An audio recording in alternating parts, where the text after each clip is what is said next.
মেসির মতো বড় তারকা নন, নেই ব্যালন ডিওরের মতো খেতাবি পুরস্কার। তবুও আর্জেন্টিনার ফুটবল ইতিহাসে আনহেল ডিমারিয়া এক অনন্য ব্যক্তিত্বের নাম।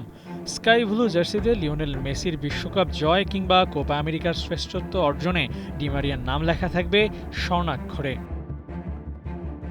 ডিমারিয়া যেমন ধাঁচের ফুটবলার ছিলেন, তাতে ব্যক্তিগত অ্যাওয়ার্ডের সবচেয়ে বড় খেতাব ব্যালন ডিওর পেতেই পারতেন। কিন্তু দলে যদি থাকে লিওনেল মেসির মতো তারকা, তাহলে তাকে ছাপিয়ে কোনো পুরস্কার জয় করা তো প্রায় অসম্ভবই বটে। তাই সম্ভবপর হয়ে ওঠেনি ব্যালন জয় করা। তবে ডিমারিয়া ঠিকই জিতেছেন কোটি ভক্তের হৃদয়। মেসির জন্য দুনিয়া যেমন পাগল, তেমনি ডিমারিয়ার জন্য সম্মান শ্রদ্ধা জমা আছে। নিজের কথা না ভেবে দলের স্বার্থ রক্ষায় অতন্দ্র প্রহরী হয়েছিলেন 16টা বছর। শৈশবের ক্লাব বেনফিকাতে গিয়ে ঠাঁই নিয়েছেন আর্জেন্টিনার সাবেক এই তারকা। ক্লাব বিশ্বকাপ খেলছেন, সবশেষ ম্যাচে বোকা জুনিয়র্সের বিপক্ষে পেনাল্টি থেকেও গোল পেয়েছেন ডিমারিয়া।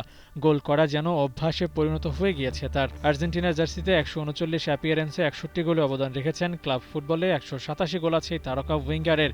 যেখানে যখন খেলেন সেখানেই নিজের সর্বোচ্চটা দিয়ে যান আনহেল ডিমারিয়া। কোপা আমেরিকা 2021 ও 2022 বিশ্বকাপ ফাইনালে গোল করা ডিমারিয়া ছিলেন আর্জেন্টিনার পরম বন্ধু। ক্রুশাল মোমেন্টে দলকে এগিয়ে নিতে তার মতো করে কেউই ছিল না আর্জেন্টিনা দলে। কেউ কেউ তো এও মনে করে আর্জেন্টিনার সবশেষ 2 কোপা আমেরিকা ও 1 বিশ্বকাপ জয়ের নায়ক ছিলেন ডিমারিয়া। কদর থাকতে অবসর নেয় বাহবাও পাচ্ছেন এই তারকা। ক্যারিয়ারের শেষটা রাঙিয়ে যেতে চান ডিমারিয়া, তাই বেনফিকা ছেড়ে আবারও ফিরছেন রোজারিও সেন্ট্রালে।